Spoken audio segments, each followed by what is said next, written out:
Good afternoon and welcome to the November 9th GMC membership meeting.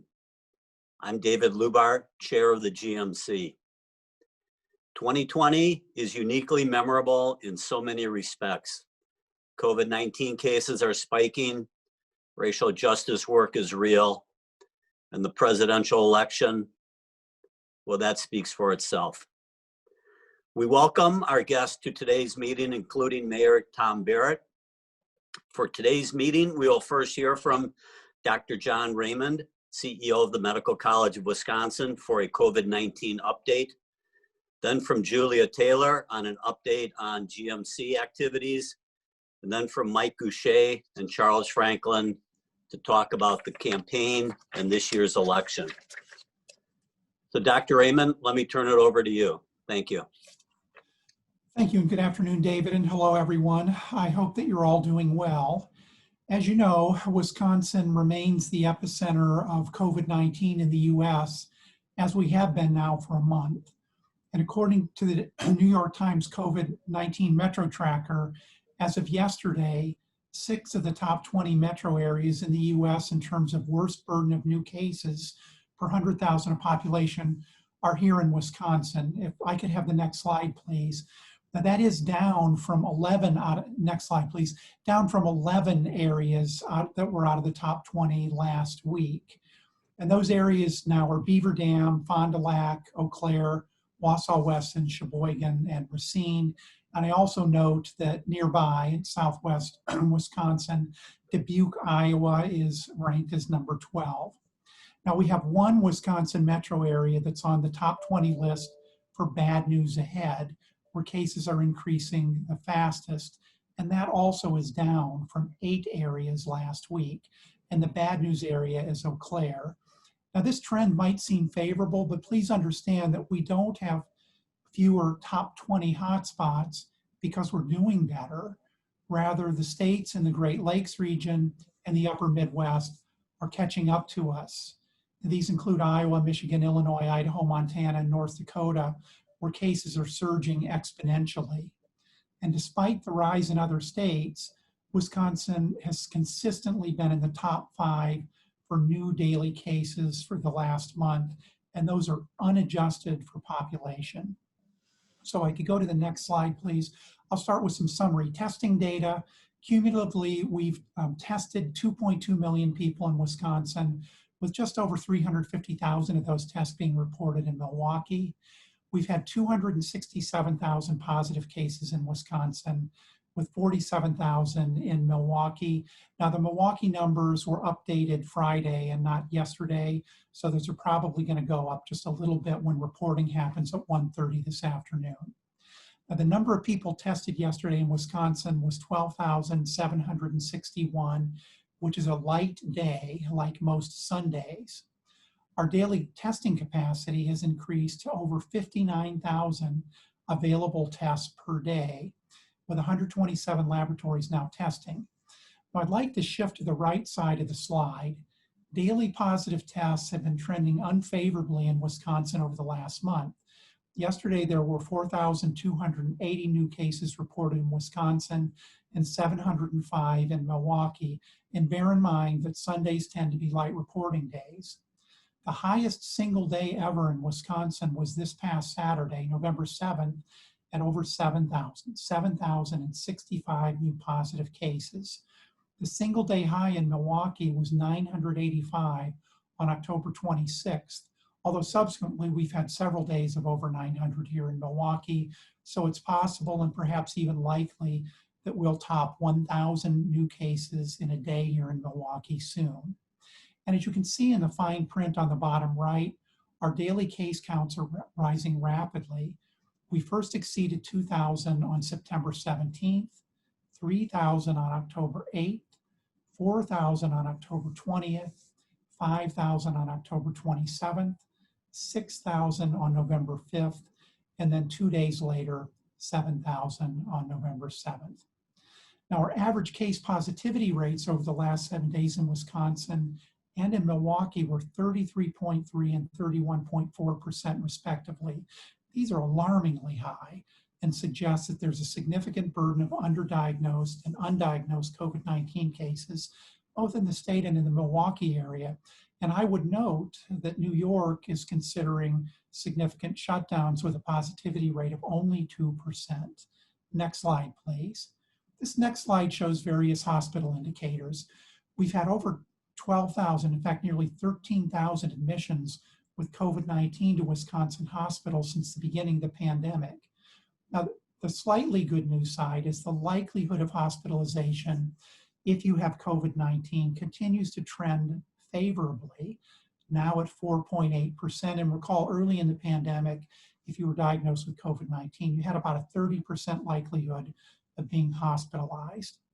And as of yesterday, we reached a new high of 1,860 patients in Wisconsin hospitals who have COVID-19.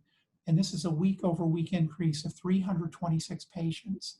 And there's a similar trend with COVID-19 ICU admissions. Wisconsin reached a new high census of 397 yesterday, with a week-over-week increase of 50. And it's also important to note that ICU bed availability continues to drop significantly. And as of yesterday, we only had 168 available ICU beds in the entire state. Many hospitals have already activated internal surge capacity, which is beginning to place a strain on recovery rooms, step-down units, and procedure rooms that have been repurposed into intensive care unit beds. Now, available ventilator capacity is very copious and should never be a limiting factor for caring for COVID-19 patients in Wisconsin, although we do note that the number of available ventilators has decreased to 1,772. PPE supplies also are worsening, especially for paper masks and gowns. And the PPE supply chains all are fragile and we can't take them for granted. Next slide, please. Now, I want to break down the 7 healthcare emergency readiness coalition regions in the state, and you can see some statistics here. COVID-19 hospitalizations are at or near all-time highs with exponential growth for all 7 HERC regions. And you can see the numbers for each of the regions shown under the first bullet.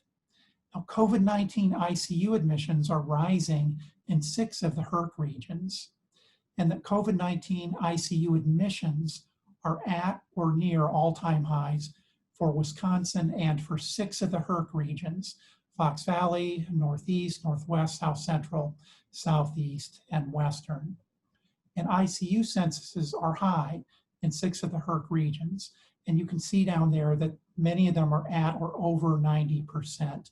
Ideally, you want your ICUs to run at about 70% occupancy.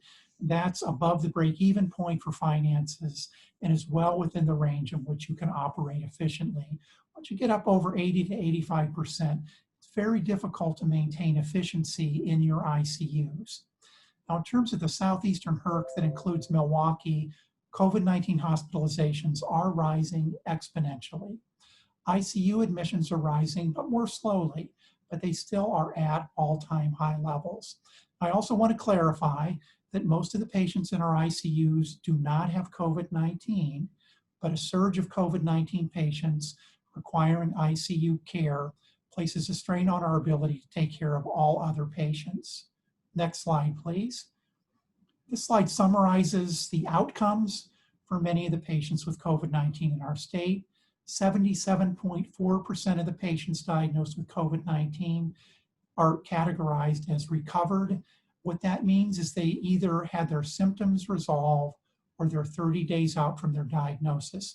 Many of these recovered patients have not fully recuperated to their pre-COVID-19 state of health. And in fact, many of these patients are suffering from long-term effects of COVID-19. They're called long haulers, suffering from long COVID. We have almost 22% active cases right now, and that continues to increase as we see a surge in the daily caseload. And 0.9% of patients diagnosed with COVID-19 in Wisconsin have died. And that's significantly better than the national average, which is running at about 2.3 to 2.5%. Cumulative deaths in Wisconsin have jumped now to 2,312, and 509 of those have happened in Milwaukee. And the daily number of deaths clearly is rising in Wisconsin and Milwaukee. We're past the lag phase where you see no increase in deaths, but rising case counts. And as I've noted before, and you can see in the central table there, COVID-19 disproportionately affects people of color and communities of color, but can be fatal for anyone. And as you can see, the majority of deaths in Wisconsin are among people who self-identify as white. And this is particularly important when we consider the spread throughout the rural areas of the state. If you go to the right side of the slide, doubling time for positive tests is trending unfavorably at 41.3 days in Wisconsin and 71.3 days in Milwaukee. The 7-day growth rates for positive tests also are trending unfavorably at 2.2% in Wisconsin and 1.8% in Milwaukee. And the reproductive numbers also are unfavorable at 1.18 in Wisconsin and 1.17 in Milwaukee. And ideally, you want to see that reproductive number be significantly below 1 for an extended period of time.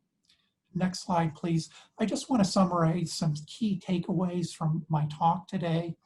New cases of COVID-19 continue to rise at a rapid rate across every region and every county of Wisconsin, with all 72 of Wisconsin counties being categorized as having very high levels of activity, meaning that their case rates exceed 350 per 100,000 population. And Wisconsin's case burden is actually very high, exceeding 1,000 per 100,000 population. COVID-19 hospitalizations are at all-time highs. And to put that into perspective, our daily census levels for Wisconsin now are greater than 6-fold what we experienced just 2 months ago. COVID-19 ICU censuses also are at all-time highs. And to place those numbers in perspective, our daily ICU census counts are greater than 4-fold what we experienced 2 months ago. Daily reported deaths from COVID-19 also are rising and are at all-time high levels, with the 7-day average of Wisconsin deaths nearly 7-fold what we experienced just 2 months ago. And hospitals are nearing capacity.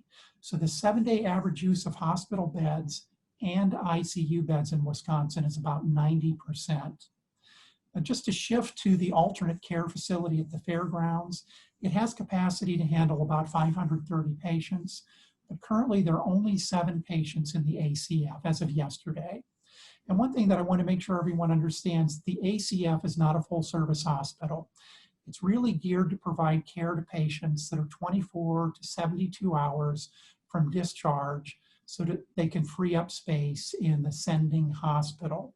Patients there can receive oxygen therapy. About 300 of the 530 beds are capable of delivering oxygen therapy, and it is certified to be able to give remdesivir.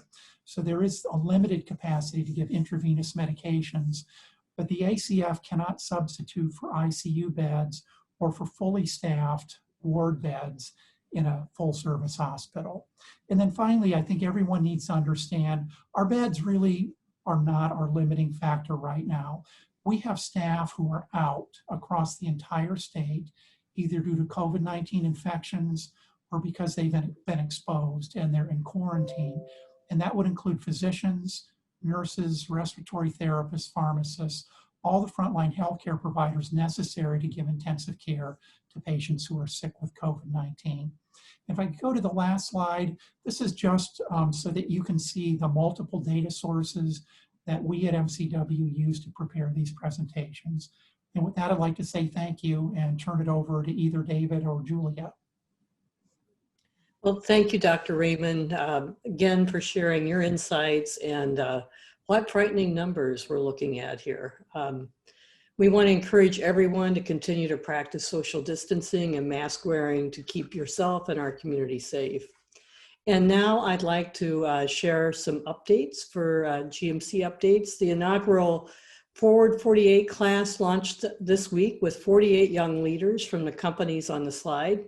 And we were blown away by the response from all of you in nominating talent from your organization. Thank you. This leadership development program focuses on civic leadership, economic and civic impact, and professional development. And the first class kicked off with Thelma Sias on Wednesday. And our faculty include Betsy Brenner, Commissioner Emeritus Bud Selig, Mike Lovell, Greg Wesley, Jeanette Mitchell, Rolando Rodriguez, and Rich Musin.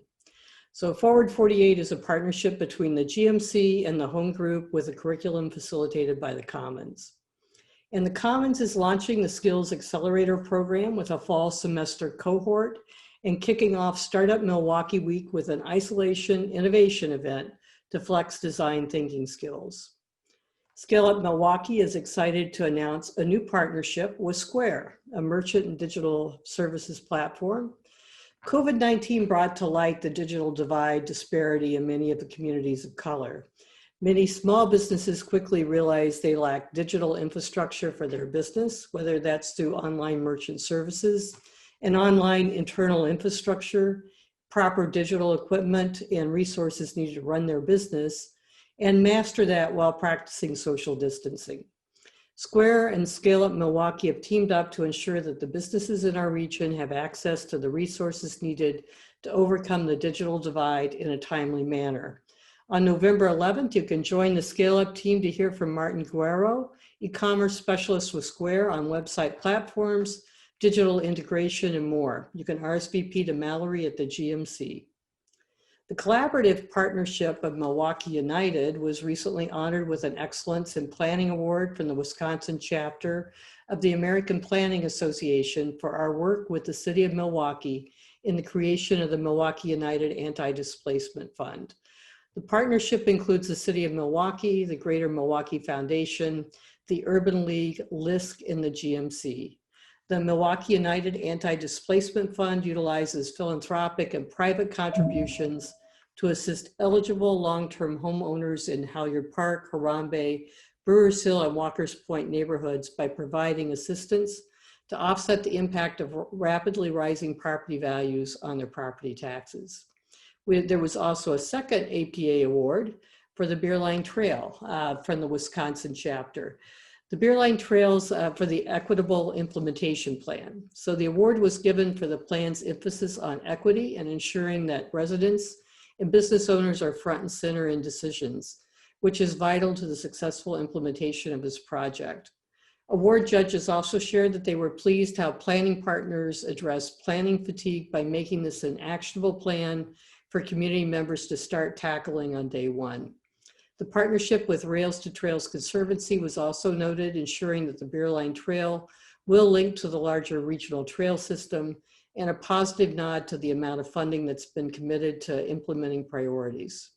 So that's our update, and it's over to you, David. Thank you, Julia, and thank you, Dr. Raymond.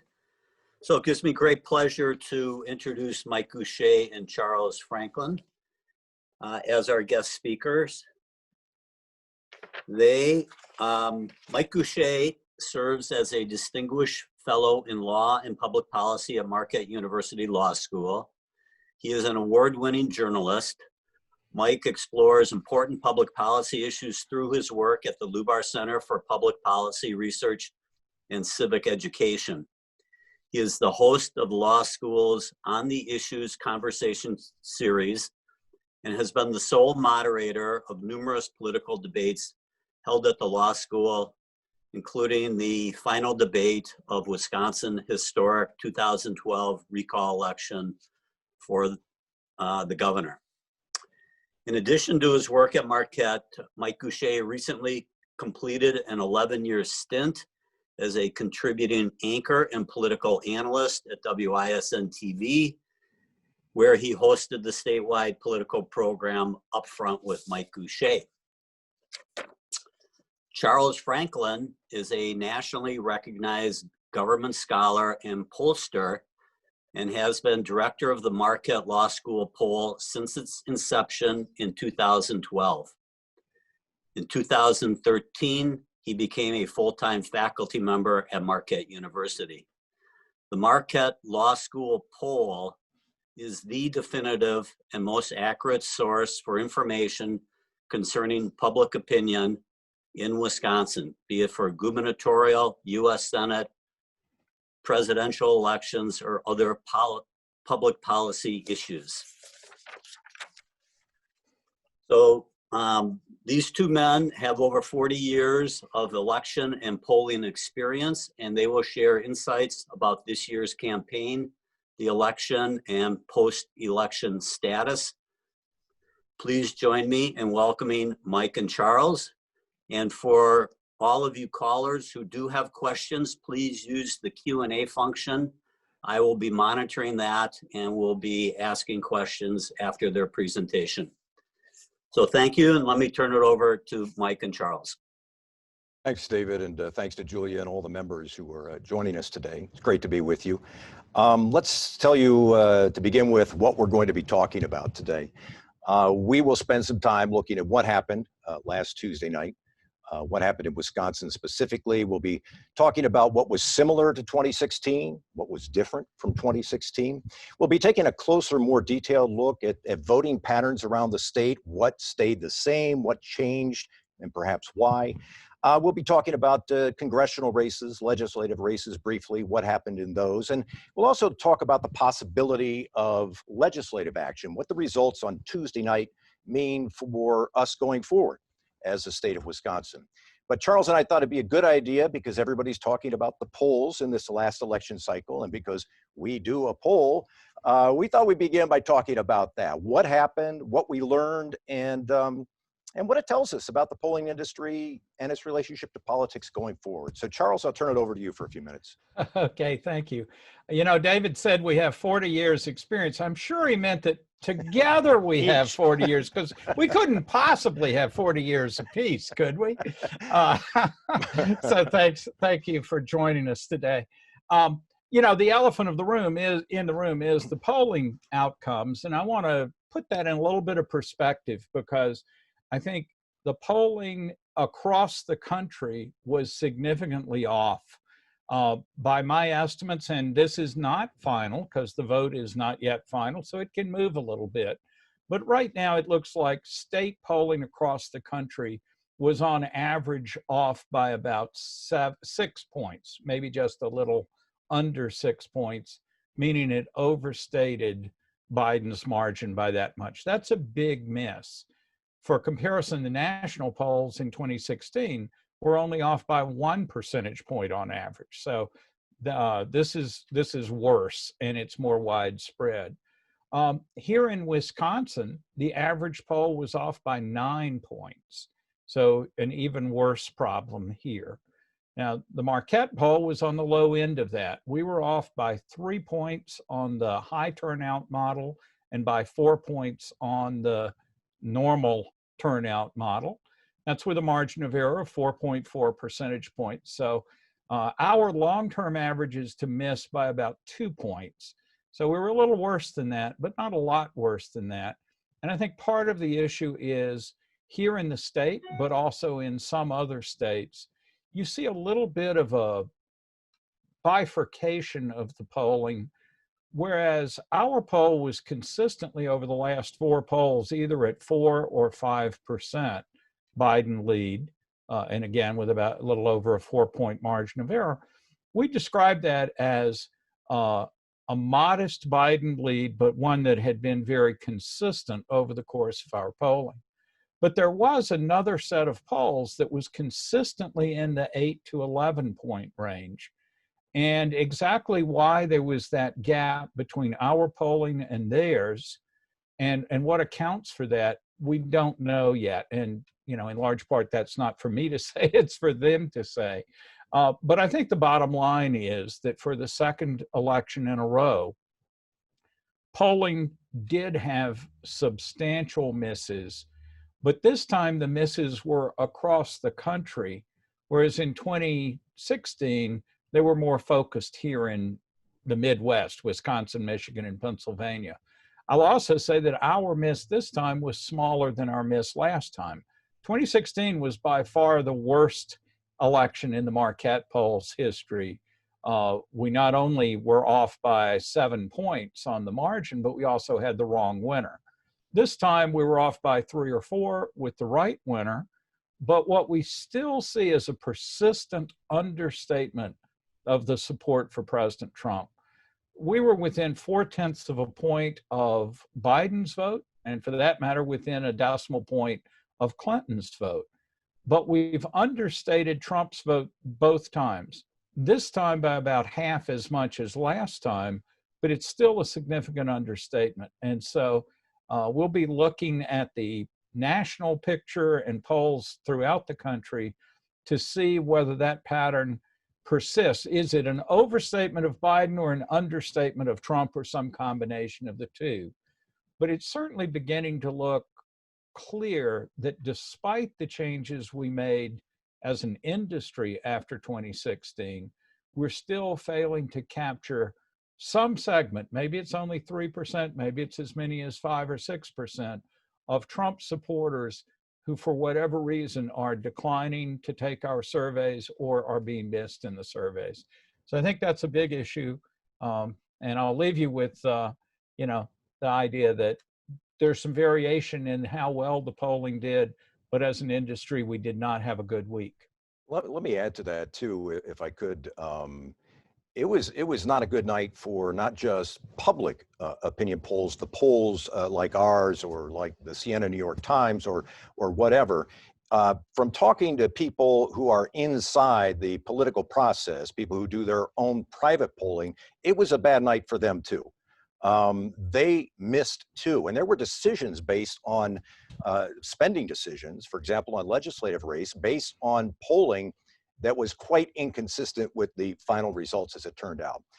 Charles is the expert on this, but I will tell you that in conversations with longtime Democratic strategists, one of the things they're trying to look at is there something different about this subset of Trump voters?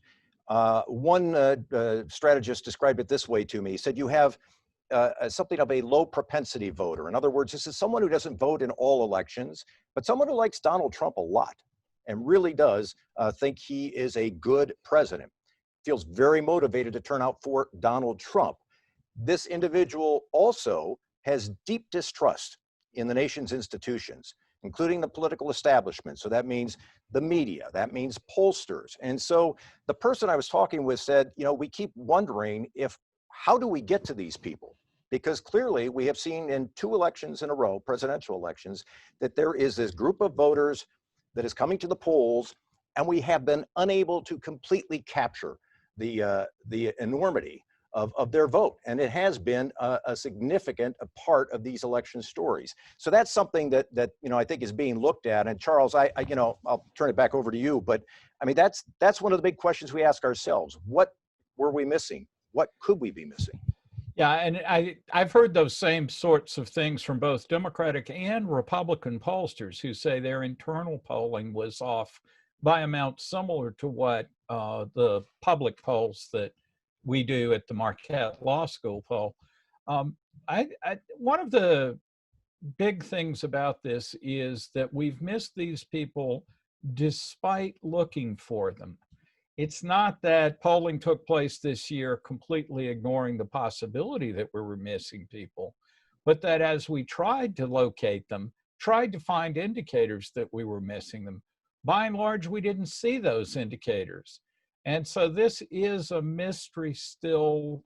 I think this is why it fits better with an idea, as Mike described it, of a part of the public that over the last 8 years, let's say, maybe 12 years, has become very distrustful of government, very distrustful of public affairs, including polling, and that has affected in a way that in the past, partisanship didn't affect willingness to respond to polls.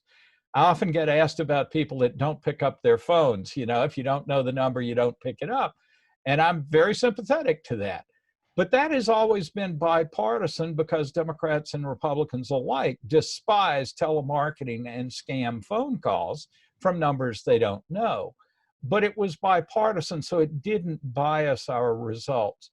I'm going to say one more thing, and then I think we should move on to the election results, because there we're pretty sure of what we're seeing.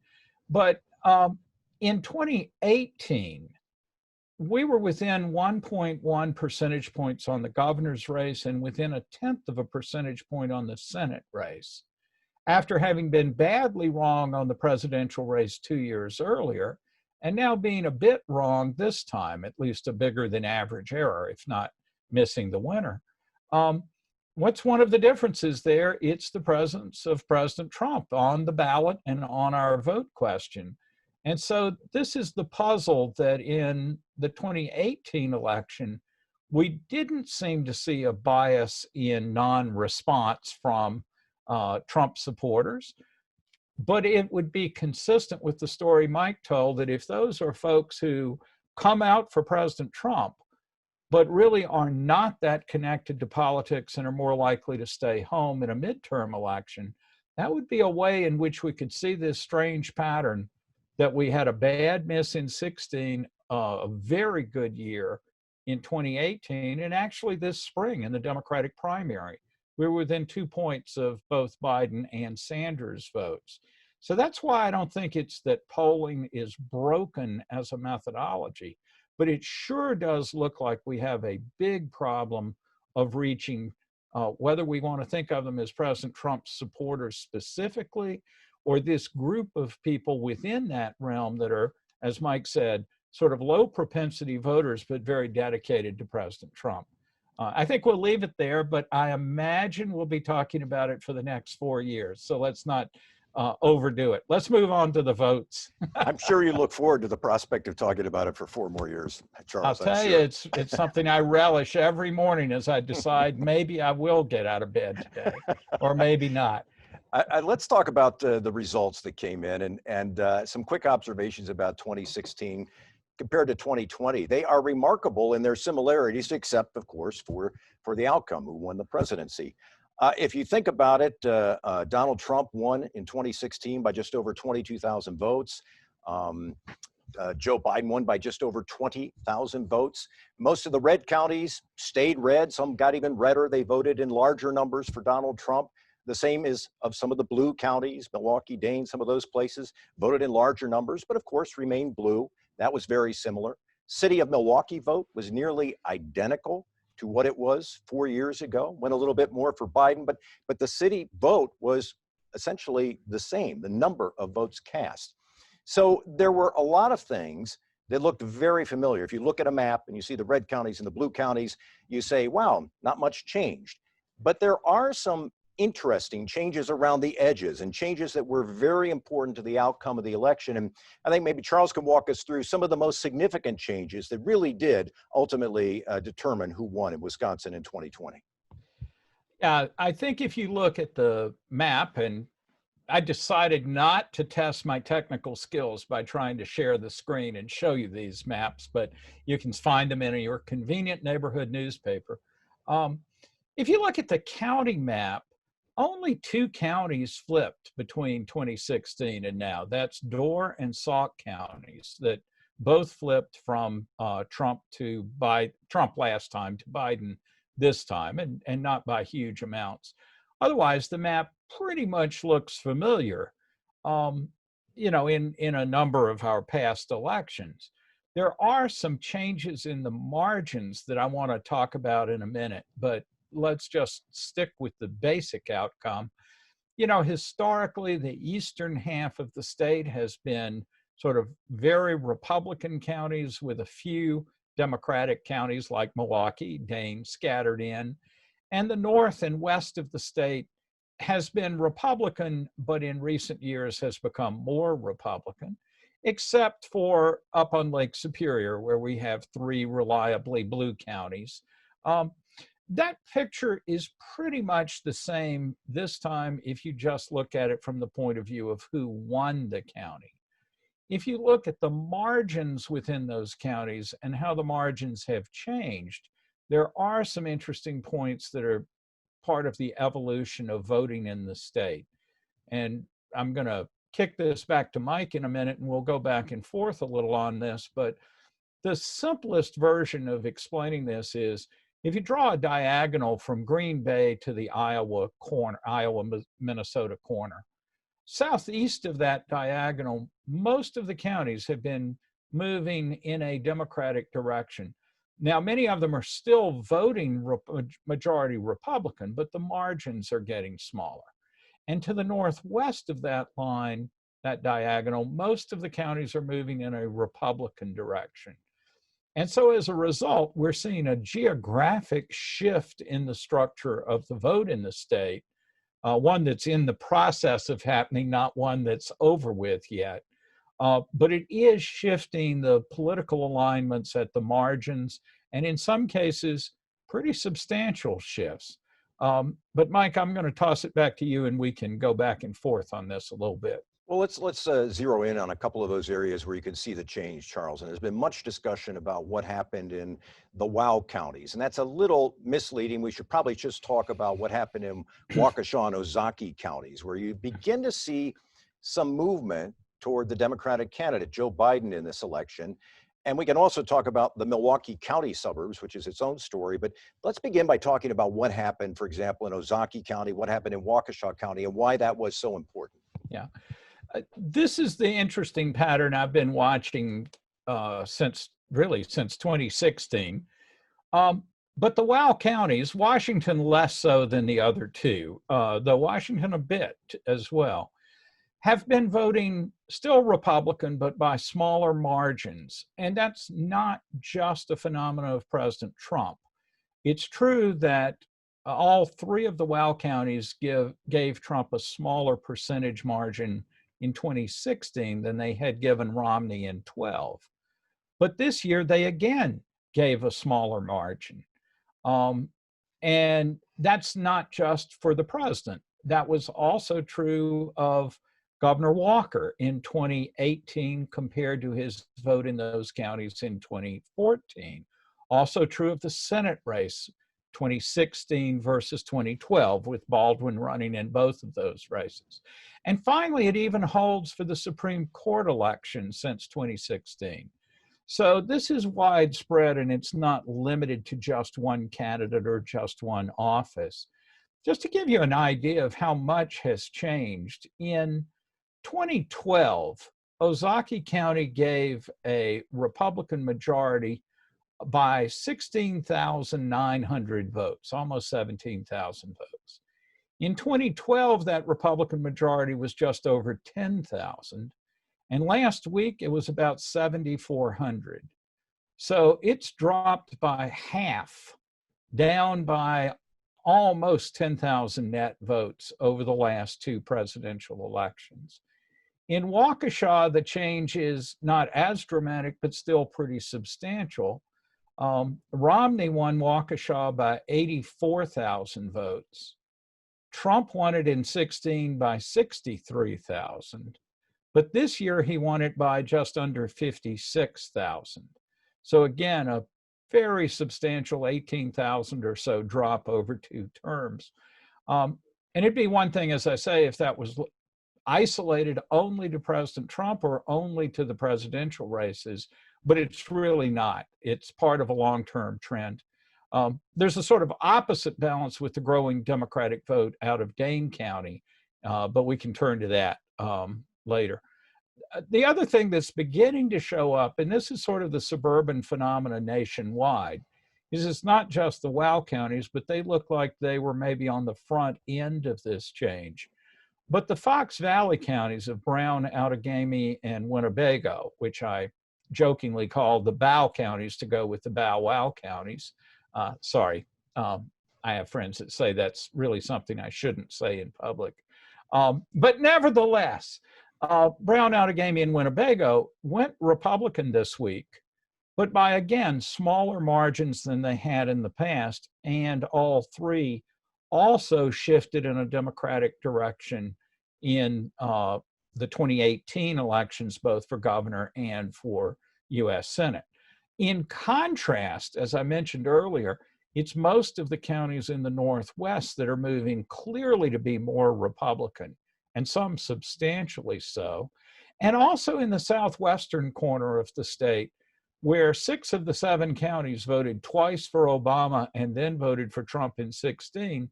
And I believe all of them voted for Trump again this time. And so again, you're seeing this kind of pattern, and it's partly the urban-suburban versus exurban and rural separation that's happening in the state.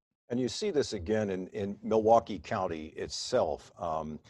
the county going more Democratic in this election. You could see this in very real numbers, significant numbers in the North Shore suburbs, but that was not the extent of it. You could see compared to 2016 when Donald Trump won a number of the southwestern suburbs, this time Greenfield and Greendale went with Biden. In fact, there were only three communities in Milwaukee County, larger communities, Oak Creek, Franklin, and Hales Corners, that went with President Trump in this election. And so you could see again, it's this shift that is occurring in the suburbs. The North Shore, there was a time not all that long ago when a place like Whitefish Bay was sort of a battleground for Democrats and Republicans. That was not the case in this election. And you could see some of the movement occurring incrementally, but the increments are larger than you might expect, at least in the last couple of elections. So it's something, again, to keep an eye on. Will that trend continue into the future? Charles, let's talk a little bit about the congressional races, because there was not a lot of drama in this state on election night. It was kind of a quiet night when it came to the races for Congress. If all I had to do was call congressional races, I could sit easy. You know, Wisconsin does have one of the least competitive congressional maps or districts. If you think on the long term here, the 8th congressional district around Green Bay has been our only reliable swing district. And when I say that, what I mean is over the last 40 plus years, that district will go to a Democrat in a wave election. Democrat will hold it for maybe 1 or 2 terms, but then it reverts back to its Republican norm. And a Republican again holds the district for a long time until the next big Democratic wave. Right now, it's solidly in Republican hands and is likely to stay there, absent something unusual like the 2006 wave election, the last time it switched. The other is a more enduring change, and that's in the 7th district that used to be David Obey's seat from, I believe it was 1969 until 2010. Pretty solidly Democratic district. Granted, as a strong incumbent, he didn't face a lot of opposition. But once he left and Sean Duffy took the district and the lines were shifted a little bit, but and now a successor in that district, that district now seems pretty solidly Republican and likely to stay that way. So that's not exactly what I would call a swing district, but it instead reflects this transformation geographically that I was talking about earlier, where the North and West is becoming more solidly Republican, while the Southeast more competitive. But that Southeastern competitiveness has not shown up in the congressional races yet, if it ever will, though it's beginning to show some signs of appearing in state legislative races, and as you saw in the county votes that we were talking about for president. Let's talk for a moment about state legislative races. Not a great deal of change, a little change in the state Senate. The Republicans picked up 2 seats. They now will have a 21-12 majority. That is a very significant majority. It's not a veto-proof majority, but it is important. And they even won one of those races in what is always considered sort of a competitive district in the Green Bay area. Won that pretty handily in the election. On the other hand, 2 assembly seats will change hands, and this goes to some of what we were talking about earlier. Jim Ott, who represented the North Shore communities, lost to Deb Andraka, and Rob Hutton, who currently represents a district that includes West Allis, Wauwatosa, Elm Grove, Brookfield, thought to be a Republican district, but it's changing. And he lost to Sarah Rodriguez, the Democrat, who is an epidemiologist, I believe. But this is very interesting to watch because even in a place like Elm Grove, and this is going back to our recurring theme, even in a place like Elm Grove, which is, for as long as I've lived in the Milwaukee area, has been a reliably Republican area, it was close. Donald Trump won, but it was about 3 or 4 points. And that's probably the closest you've had in a while in that area. So, you know, you can see these changes occurring. In some places they're occurring a little bit more quickly than others. But I think one of the big questions is what is the takeaway from what happened Tuesday night in terms of how it works for all of us here in Wisconsin. Talking to some Republican strategists, they feel pretty good about election night. Sure, they're disappointed Donald Trump lost. That's a big deal to them. But when they look at the Senate, they look at the Assembly, they look at the margin of victories in a lot of these races, they feel pretty good about where they are. And the question I think you would have to ask is, going forward, given those results, given changes in leadership in the Senate, a new Senate Majority Leader, a new Senate President who might be considered a bit more conservative than the past, what does that mean for the ability of Democrats and Republicans and Evers administration and Republican leadership to work together in the future? I think that's a real question. And I think these election results are not going to do a lot to resolve it. If I'm a Republican in Wisconsin, I'm looking at the results on Tuesday night, I'm saying, okay, maybe that was a referendum on Donald Trump, but it was not necessarily a referendum on the Republican Party. And so I think they're buoyed by those results to some extent. And so I don't know whether that means more gridlock, whether that means we're not going to be able to move forward on legislative agenda items. I don't know, but it is worth pondering because, I mean, let's face it, what happens in Madison has a great deal to do with what happens in places like Milwaukee and Milwaukee County. Charles? Well, I'm going to jump in on that, and I want to circle back to the policy problems that I think come with gridlock or balanced and divided power. I did want to add this one point about the city of Milwaukee.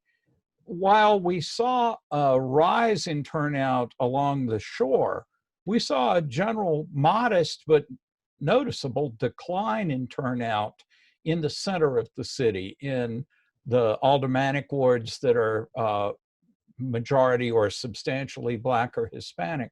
Not a lot of decline, but a bit of decline.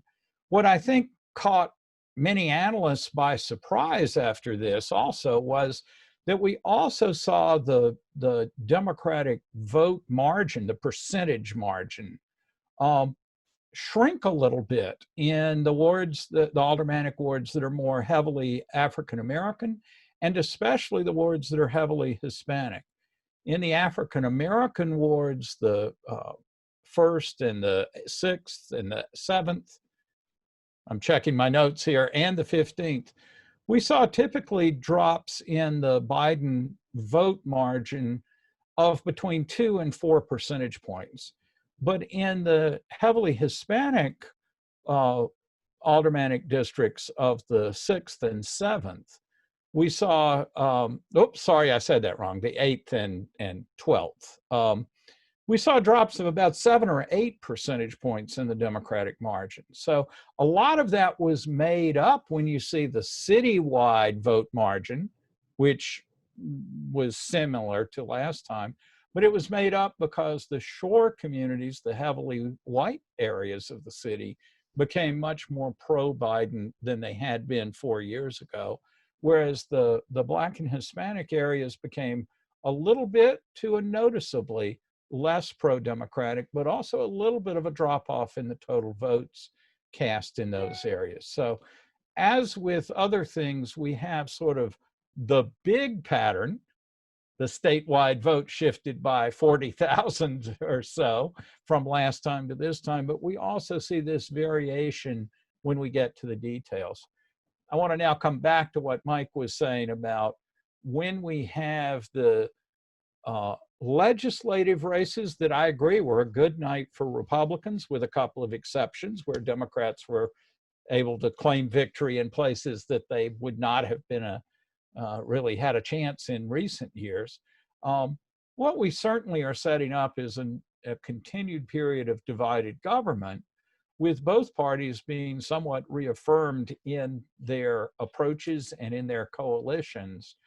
I think the dilemma we face, and especially with the earlier talking about where we stand on COVID as the most prominent example right now, is how are we capable of responding to the issues that face us that require any level of cooperation between the governor and the legislature?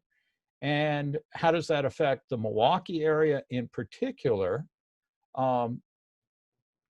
Where do we go? On the one hand, checks and balances, we might say, are a great thing, and the government is designed to do that, and it's good to have those.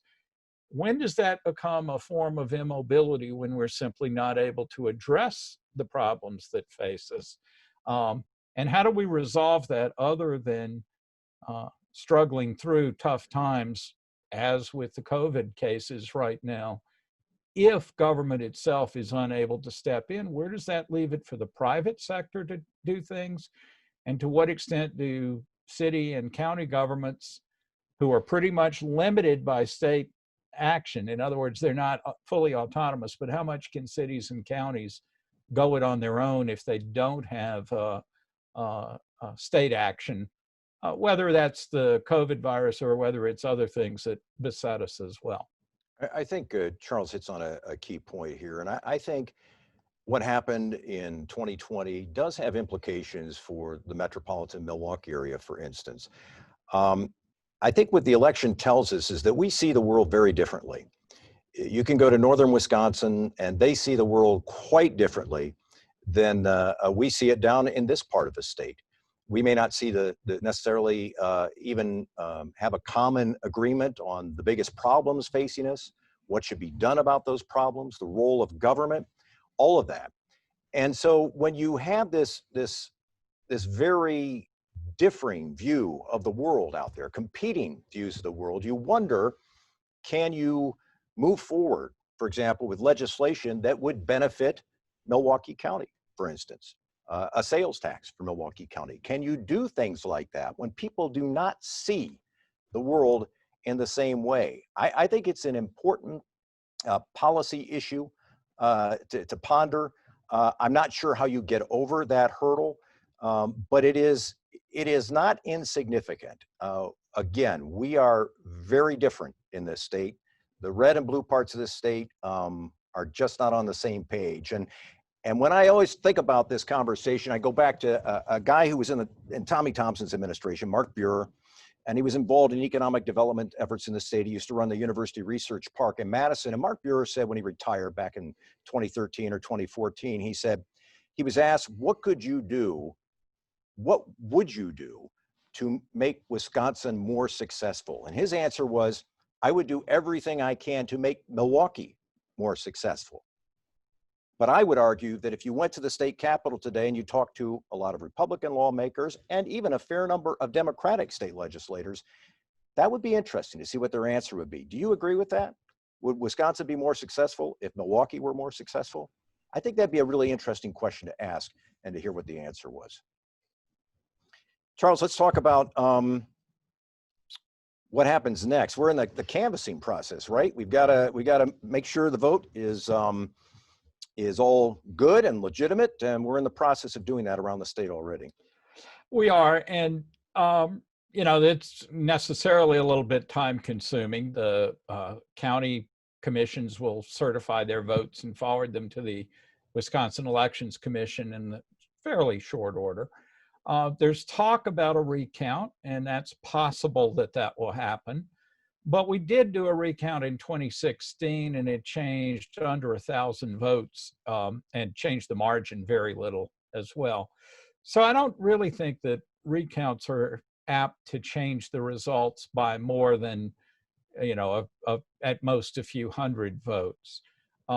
There's always the possibility that there was a major error somewhere.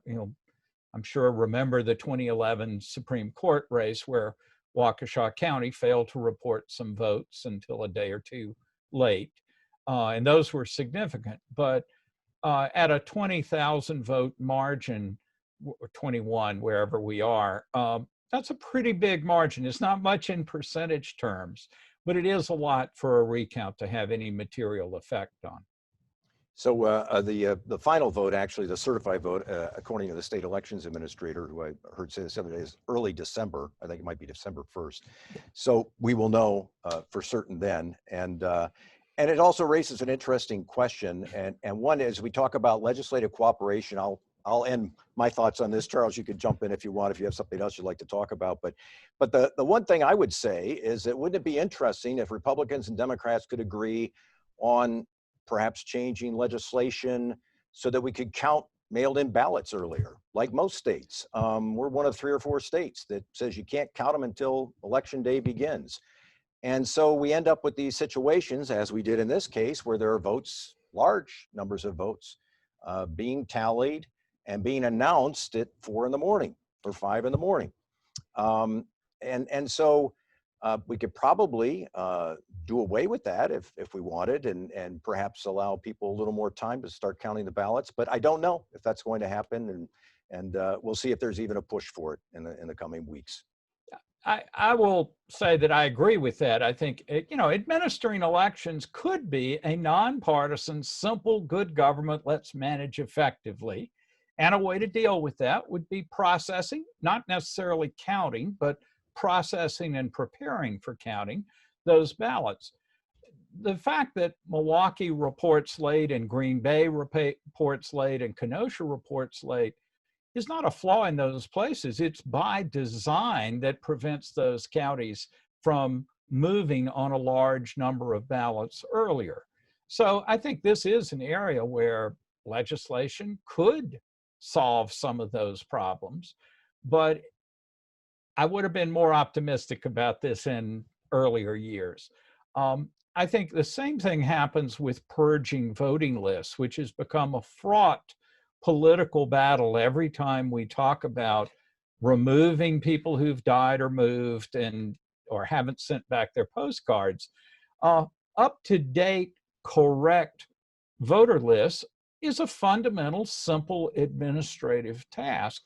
But again, it has become so politicized on both sides that it's difficult to simply move with good administrative procedures. So I admit that I'm in my pessimistic phase this week, as opposed to my pure doomsday phase, but I am pessimistic about moving forward on these things. I want to close with one important thing.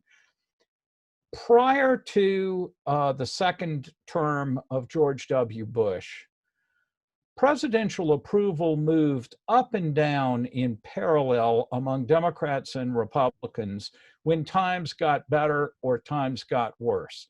The president's partisans always approved more of them than the opposition, but they moved up together or down together. And that was true of every president from Roosevelt through the first term of George W. Bush. But in his second term, and especially in the Obama and Trump administrations, we have seen no movement by either party in response to good things that happen or in response to bad things that happen. This is part of the polarization of American politics. But from a policy perspective, it also means that the linkage between policy outcomes that are good or policy outcomes that are bad and the electoral consequences of that has been weakened.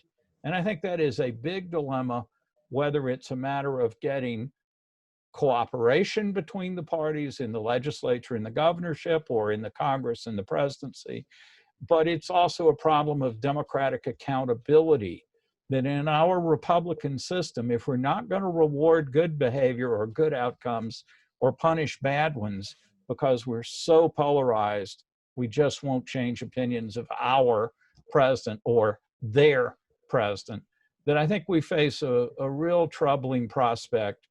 And it's been with us for 12 to 16 years already. This is not just a phenomenon of Trump's administration, but I do think it's a real worry about a change in the American political process that we've seen going on since the second term of the Bush administration. David, why don't we leave it there? And if the members have any questions, we're glad to do our best to try to answer them. Okay, thank you, Mike and Charles, for all those insights. And, this last point about the polarization of the electorate, it's not obviously not just in Wisconsin, but across the country. And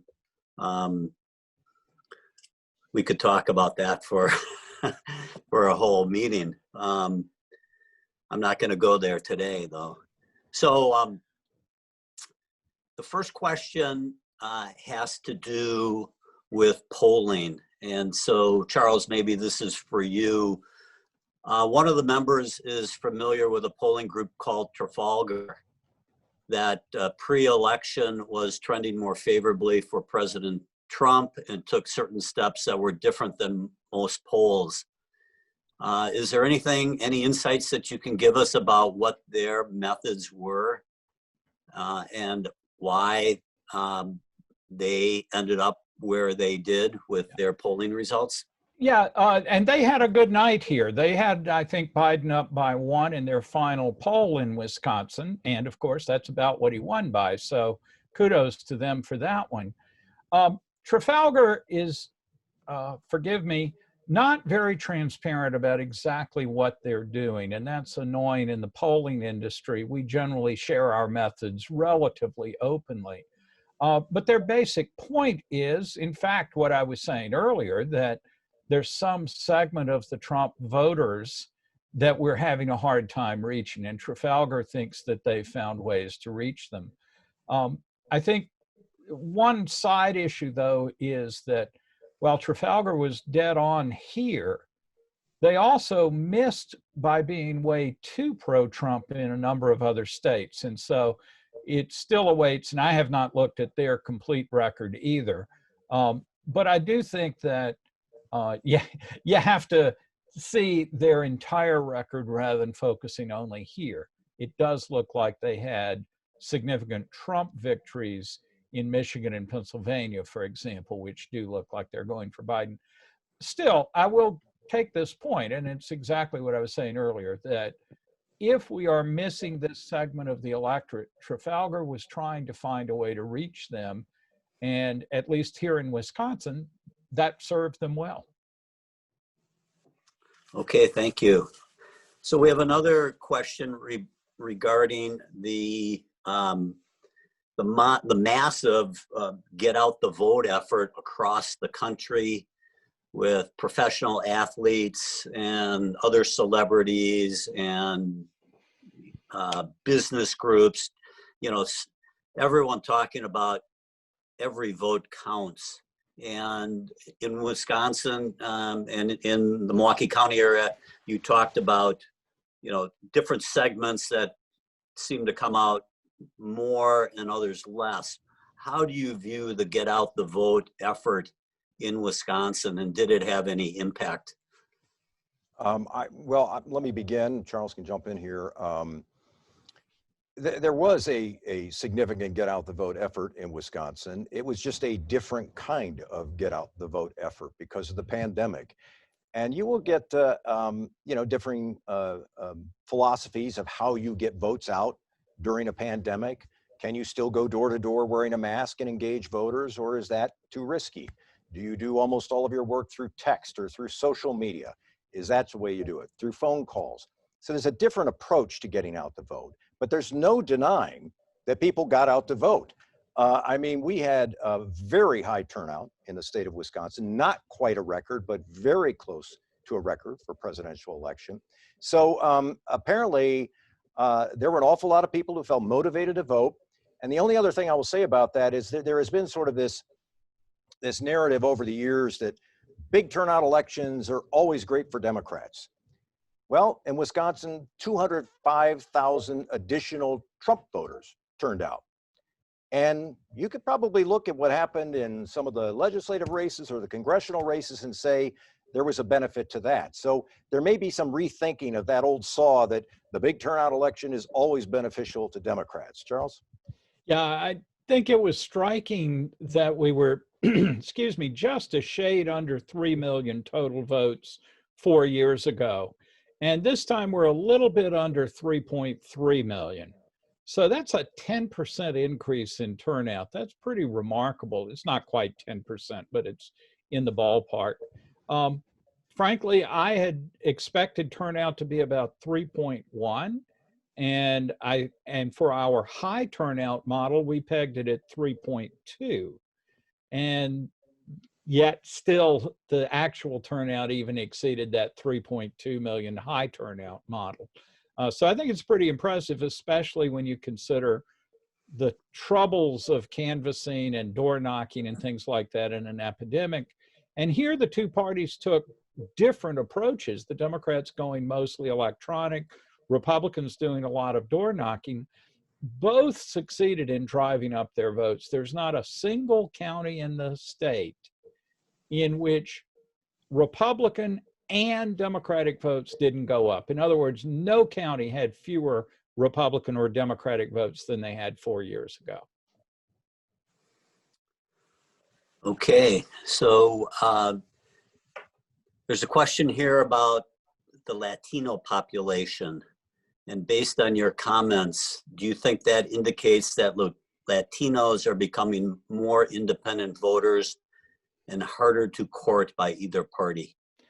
I don't want to go for the big conclusion, but I do want to go for the 6 or 7 point shift. I think this was something that we heard discussion largely focused on Florida before the election, though that may just be a function of where the polling was.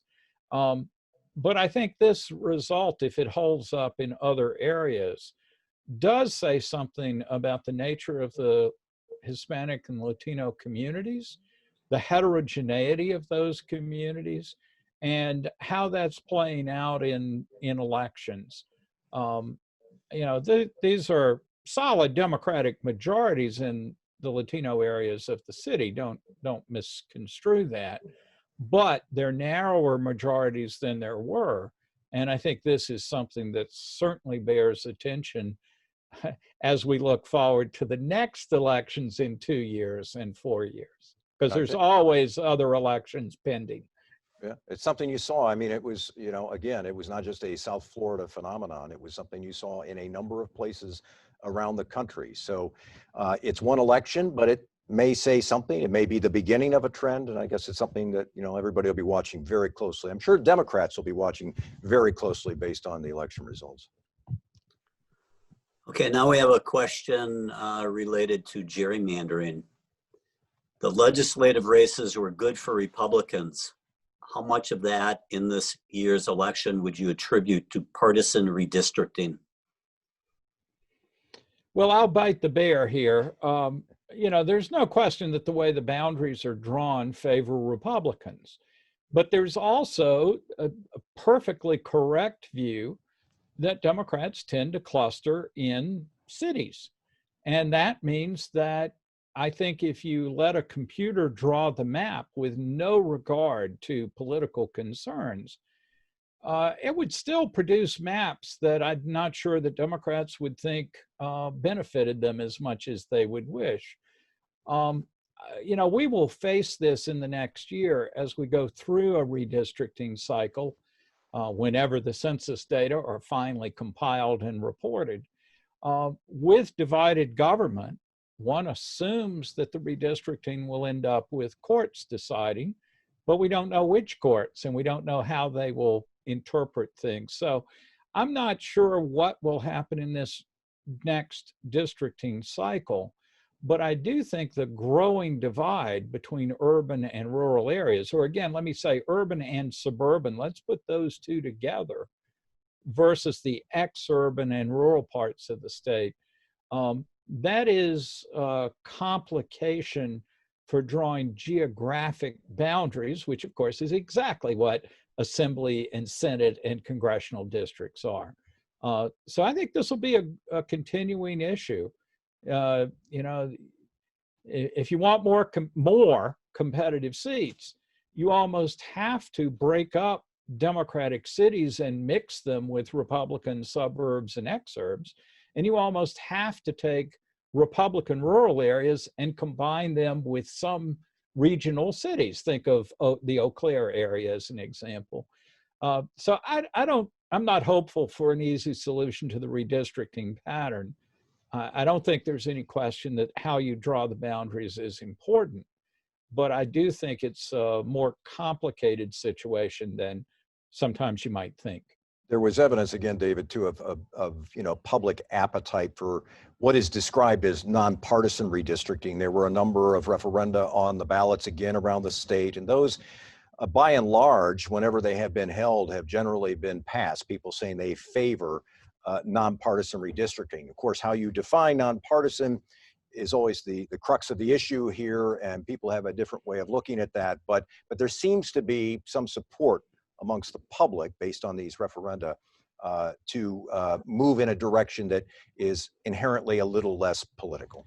I will jump in on that and say that we've polled on this in the Marquette poll, and we find high 70s, low 80s support for nonpartisan redistricting. Iowa actually has a fairly successful example just down near our border, but it's easy to say the public wants this, and I think there's good evidence as well as the referenda, but it's a much more difficult thing to actually implement that nonpartisan districting commission idea that Iowa managed. All right, well, here's a tough one for you. Charles' question. Yeah, right. Gotta go.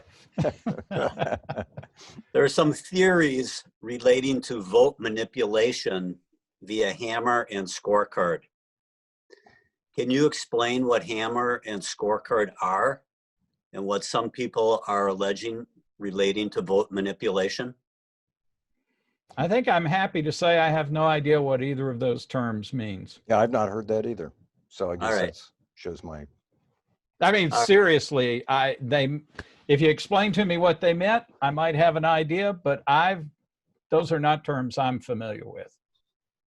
Yeah, I don't know if that's a website, if that's one website or two. I'm not familiar myself. Yeah. But any comments regarding vote manipulation? Well, I think, and I'll just be brief here. I think this is something that, everybody wants an election where all the votes are cast legally. We all agree on that. I think we all agree on that. There's just a different view. There's fundamentally a different view of the issue of voter fraud in the two parties. And over the years, I've interviewed many Republican lawmakers, former heads of the national party, former top line officials, and almost without exception, I would say, yeah, almost without exception, they believe there is some fraud in our elections. And you saw this happen very quickly in Wisconsin. You saw that after the election results were announced, Speaker Voss, the Republican leader in the Assembly, said that he actually kind of commended the administration of the elections, that they had gone pretty efficiently, but then said, but there are some concerns about what happened in Milwaukee.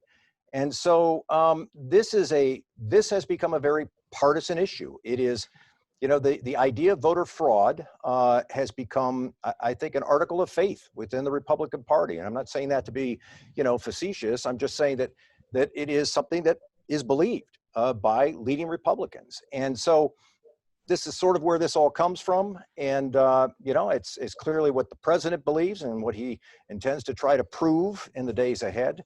But yeah, that's it didn't take long for those cries about manipulation of the vote to be heard here in Wisconsin, among other places. Charles? Yeah, we've polled about this as well. And the partisan differences Mike is talking about were there and very evident well before this election, indeed before the 2016 election, that there is a big gap. And partly it was built off of the partisan rhetoric over photo ID, in which arguments about fraud was an important part of why we needed photo ID. Now President Trump is certainly expanding on that kind of argument. So I think this is one of those things that the parties have really dug in on and use as an argument. Individual cases of fraud certainly have been found, but the kinds of substantial fraud that would tip elections, I failed to see the evidence for. President Trump, early in his term, appointed a fraud commission that I think met once and never issued a report or even met a second or third time. I think it's legitimate to ask the questions, are there problems with the votes? That's in a way, that's what recounts are good for. That's what audits are good for. But in the end, where do we have substantial evidence that really sustains itself and which we all have to look at and agree is there, as opposed to speculation about it? And I think that's, again, one of these dilemmas where good administration of government, no matter your party, should make you want to make sure that the ballots are accurate and accurately counted. But instead, we have political division that doesn't move us any closer to agreement that we've solved any of those problems. It's simply a continuing partisan argument that neither side seems to have that much interest in actually resolving. I will add one more thing to that. Back in September, I interviewed the city of Milwaukee's elections administrator, Claire Woodall-Vaugh. And I mean, she basically encouraged people to come in and observe what they were doing. Come in. We're going to be as transparent as possible. We'll have cameras up so you can look at this. You can watch it. We'll have Republican observers, Democratic observers. We're going to be as open and as transparent as possible. So as you've seen from some of their reactions to what Speaker Voss had to say, they take that quite personally. And so, you know, if there's evidence of fraud, people need to produce the evidence. And then, you know, we'll go forward. If there's not evidence of fraud, then there's not evidence of fraud. Okay, here's another question. In his remarks this past weekend, Biden acknowledged the impact that the Black African-American vote had on this election. To what degree did the historic nature of Kamala Harris on the ticket influence the presidential outcome? That's a good question. I think at a purely empirical perspective, it's too early for us to have solid data on that. You know, in terms of where was voter turnout high and low, as I mentioned, here in the city, we didn't actually see a surge in turnout in Black areas of the city. We saw turnout actually down slightly in the predominantly Black areas of town. So I don't think we know the answer, and it's probably different in different parts of the country as well. Yeah. So here's another one, might be a similar answer. Can you explain some of the reasons the Milwaukee County suburbs and the surrounding Waukesha and Ozaukee counties are trending away from the GOP and towards Democrats? Charles, you want to start? Yeah, I'll put two in front of you. I think one is the rising gap between higher education and lower education among white voters, and these are predominantly white areas. As college-educated whites have become increasingly Democratic and those whites without a college degree increasingly Republican, we're getting a divide there.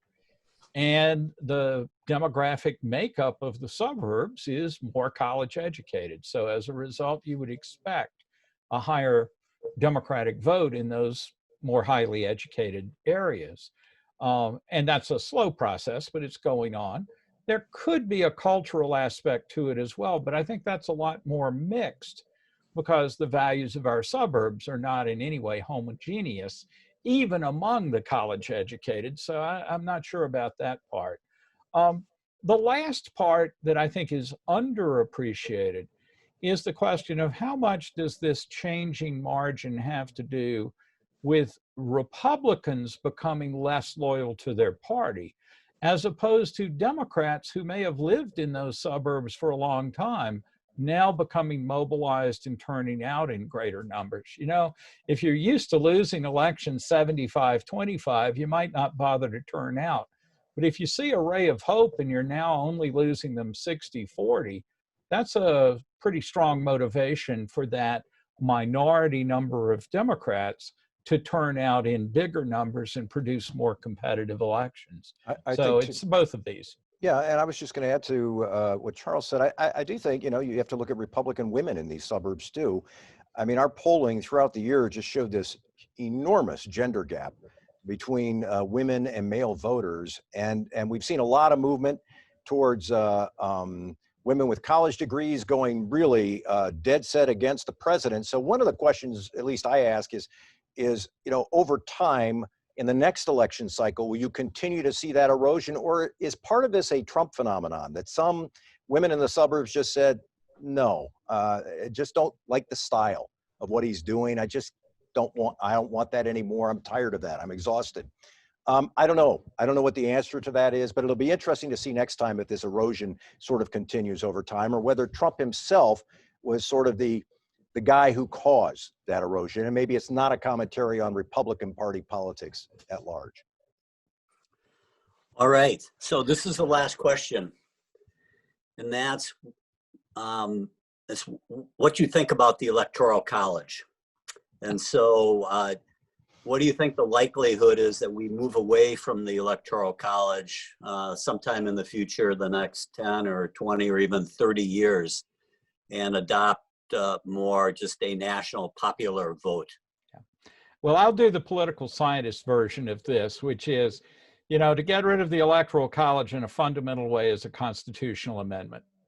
And that amendment will only pass if small states are willing to vote for it. And I cannot imagine a world in which small states give up their advantages in the Electoral College. So I just think institutionally it's very, very difficult. I acknowledge there are movements to try to get states to commit to voting with the national majority. That's a way to kind of work around the Electoral College, but I'm skeptical that that can succeed, but I'm very skeptical of anything that requires a constitutional amendment at this point. I yield to the political scientist. Okay, and actually I do have one more question, and that is voter fraud code for race differences. Is the claim of voter fraud code for race differences. I think without doubt, you would find African Americans in this country who believe that deeply. That when we talk about voter fraud, the cities immediately mentioned are Philadelphia, Detroit, Milwaukee, places with substantial African American populations. To many people, and not just African Americans, that seems to say something. Especially when they say, well, show us the proof, show us the evidence. So yeah, I think that some people certainly view it that way. And I'll leave it there. I think that's it is interesting that the cities that have been identified immediately are cities that have larger Black populations. All right, well, again, Charles, Mike, thank you very, very much. It's been quite interesting. I think you've identified some trends that we will see develop over time. And on behalf of the GMC, I thank you for your insights. And Dr. Raymond, thank you as well for your sobering news as to where we're headed with COVID-19. Hopefully we can turn the corner there. And hope, you know, we've had good news today in the stock market based on Pfizer's announcement. We'll see what happens there over the next few months. And I want to thank all the GMC members for calling in. This meeting is ending, and our next meeting is December 14th. So thank you, everyone. Thank you. Thank you.